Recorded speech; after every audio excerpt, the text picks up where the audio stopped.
Abaanduulaha ciidamada qaranka somaliland General Cabdirasaaq Siciid Bulaale oo maanta kormeer shaqo ku soo gaadhay magaalada Borama ee xarunta gobolka Awdal ayaa waxa uu kormeerkiisani uu salka ku hayay xaaladda amniga gobolka Awdal waxa uu kulamo la qaatay maamulka gobolka odayaal ka soo jeeda deegaanada bariga ee gobolka Awdal iyo sidoo kale dhammaan balaamaha ammaanka ee isla gobolka waxaana ay ka wada hadleen abaanduulaha maamulka gobolka iyo sidoo kale salaadiintan sidii loo wada xoojin lahaa arrimaha amniga kadib markii maalintii shalay ay dablay hubaysan ay jidka u galeen laguna rasaaseeyay mid kamid ah gawaarida dawladda kuwaas oo ay ka wada hadleen sidii ay u wada xoojin lahaayeen amniga gobolka salkan ay u dhigi lahaayeen arintan ayaa daba socota kadib markii waqtiyadii la soo dhaafay laga sheegi jiray deegaanada bariga gobolka Awdal inay jabhadii halkaasi ay ka dilaacday ugu horreynna waxa isagu halkaasi ka hadlay barasaabka gobolka Awdal Cabdiraxmaan Axmed Cali isagoo na sheegay in odayaashani wada hadalkoogu uu meel wanaagsan u marayo maanta halkan noogu yimi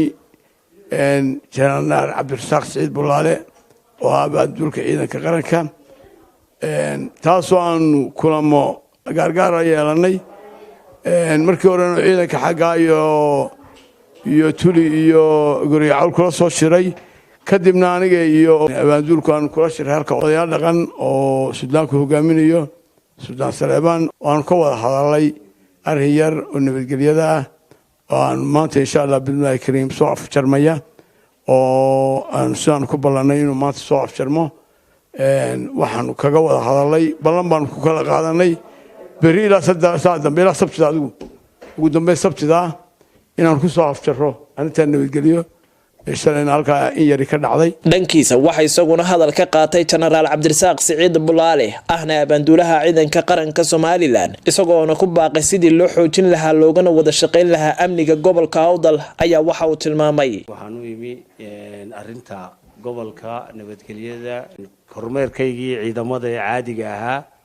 iyo arinta nabadgelyada ayaa ka aabaan u yimi gobolka bariyahan baa lagu sheegayay ee shalayna ay dhacdadu ka dhacday foosha xun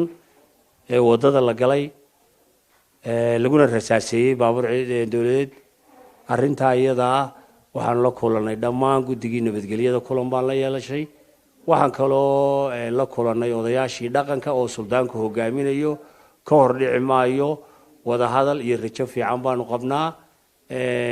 nabadgelyana waan jecelahay in lagu soo afjaro arrin la sii eegan karana ma arinta ayada meesha taala arrin la sii eegan karo oo sii socon karta maaha kan hor dhici maayo odayaashiina si weyn baan u ballanay raga meesha joogana waan wada garanaynaa waxaan rajaynayaa khayr insha Allah isku soo wada duubo kormeerkani uu maanta ku yimid magaalada Borama ee xarunta gobolka Awdal abaanduulaha ciidanka qaranka Somaliland General Cabdirasaaq Siciid Bulaale ayaa ku soo beegmaya xilli xaaladda amniga ee gobolka Awdal aysan fadhiyin kadib markii maalintii shalay ay dablay hubaysan ay jidka u galeen kuna rasaaseeyeen mid kamid ah gawaarida dawladdu ay leedahay Axmed Muuse Sheekh Xasan Axmed Buri wararka telefishinka Sahan magaalada Borama